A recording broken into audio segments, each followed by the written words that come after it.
berikutnya Yesus berbicara dengan Nikodemus tentang pentingnya dilahirkan kembali. Nikodemus mengira Yesus berbicara tentang lahir secara fisik, tetapi Yesus menjelaskan bahwa yang dimaksud adalah lahir secara rohani.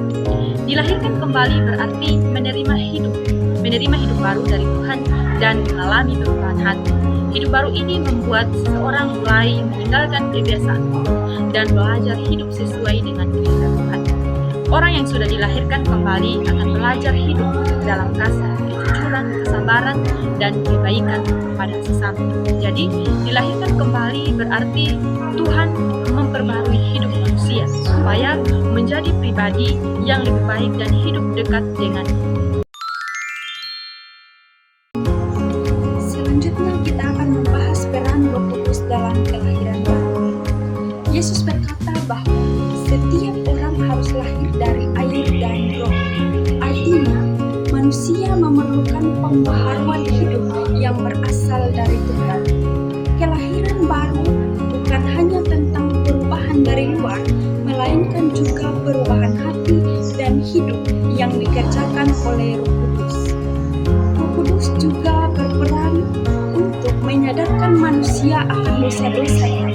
Ketika seseorang merasa bersalah karena hidupnya tidak sesuai dengan kehendak Tuhan, itu adalah salah satu cara Roh Kudus untuk menegur dan memimpin manusia untuk mengalami pembaruan hidup atau untuk bertobat.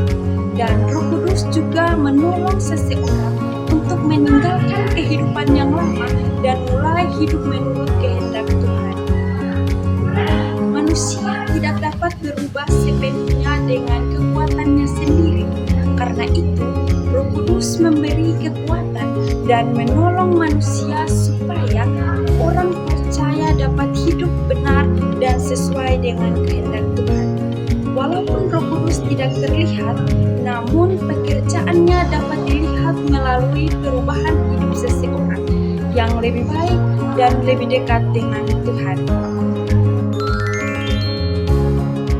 Jadi baik, kita akan masuk di kelahiran baru sebagai syarat masuk kerajaan Allah. Yesus mengatakan bahwa tanpa dilahirkan kembali, seseorang tidak dapat memasuki ke dalam kerajaan Allah.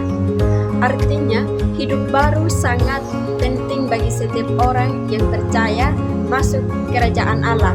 Bukan hanya tentang agama, tradisi, atau melakukan perbuatan baik, tetapi tentang perubahan hati dan hubungan yang benar dengan Tuhan.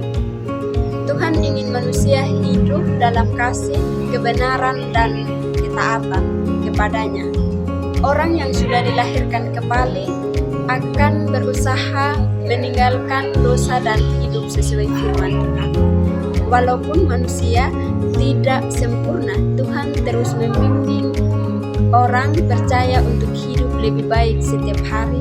Oleh sebab itu, setiap orang perlu mengalami pembaharuan hidup bersama Tuhan agar menjadi bagian dari kerajaan Allah. selanjutnya perubahan hidup orang yang dilahirkan kembali. Orang yang sudah dilahirkan kembali akan mengalami perubahan dalam hidup. Perubahan itu terlihat dari sikap, perkataan, dan perbuatan di sehari-hari. Orang yang dulu suka marah akan belajar sabar, orang yang suka berbohong akan belajar jujur, dan orang yang hidup dalam dosa akan berusaha meninggalkan. Selain itu, orang yang sudah mengalami hidup baru akan lebih rajin berdoa, membaca Alkitab, dan beribadah. Ia juga akan belajar mengampuni orang lain dan peduli terhadap sesama. Walaupun tidak langsung sempurna, hidupnya terus berubah menjadi lebih baik karena Tuhan bekerja di dalam dirinya. Jadi, perubahan hidup menjadi bukti bahwa seseorang sungguh mengalami kelahiran baru di dalam Tuhan. Selanjutnya kita akan masuk dalam materi iman Kristen bukan sekedar agama tetapi pembaruan hidup. Percakapan Yesus dengan Nikodemus mengajarkan bahwa iman Kristen bukan hanya soal agama atau pergi ke gereja. Nikodemus adalah orang yang mengerti agama dan hukum Taurat. Tetapi Yesus tetap berkata bahwa ia harus dilahirkan kembali. Ini berarti Tuhan tidak hanya melihat kegiatan ibadah, tetapi juga hati manusia. Orang Kristen harus menunjukkan imannya melalui sikap dan tindakan yang baik dalam kehidupan sehari-hari. Iman yang benar akan terlihat dalam kasih, kejujuran, kerendahan hati, dan kehidupan yang sesuai kehendak Tuhan. Banyak orang mengaku percaya kepada Yesus, kepada Tuhan, tetapi hidupnya belum berubah. Karena itu Tuhan ingin setiap orang percaya mengalami pembaruan hidup yang nyata bersama Kristus. Selanjutnya, ajaran tentang dilahirkan kembali masih sangat penting sampai sekarang. Banyak orang hidup dalam dosa, kebencian, pergaulan buruk, dan pengaruh negatif dari media sosial. Karena itu, manusia membutuhkan hidup baru dari Tuhan. Kelahiran baru mengajarkan bahwa Tuhan dapat mengubah hidup seseorang menjadi lebih baik. Bagi anak muda Kristen, hidup baru berarti belajar hidup jujur, menghormati orang tua, menjaga pergaulan, dan menjadi teladan yang baik bagi orang lain. Orang muda juga diajak menggunakan media sosial dengan bijak dan tidak mudah mengikuti hal-hal yang salah. Dengan pertolongan Tuhan, setiap orang dapat hidup lebih baik dan menjadi berkat bagi sesama.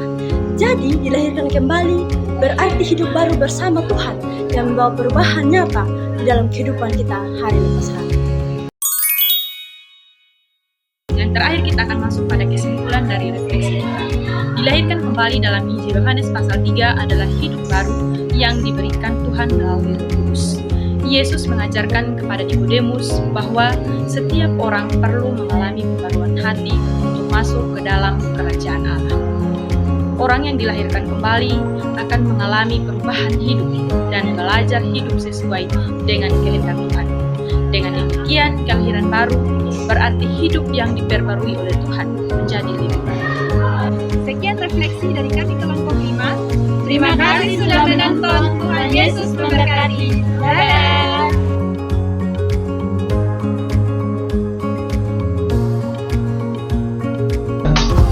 I just had to let you know you're